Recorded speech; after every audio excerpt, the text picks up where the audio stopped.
আসসালামু আলাইকুম বন্ধুরা, অনেকে জানেন না যে কত ইঞ্চিতে 1 মিটার হয়। তো সেটাই আজকে আপনাদেরকে আমি বলে দেবো। তো এই যে আমার মেশিনের মাপ দেওয়া আছে, তো এখান থেকে আপনাদেরকে বোঝাবো। তো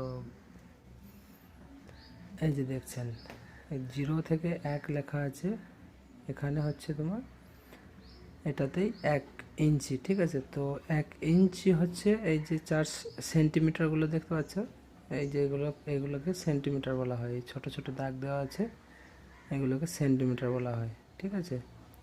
তো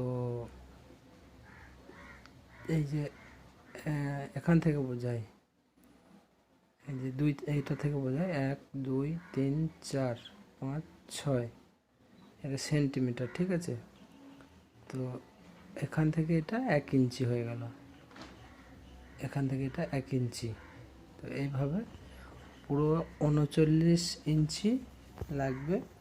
তো 39 ইঞ্চিতে হচ্ছে পুরো 1 মিটার।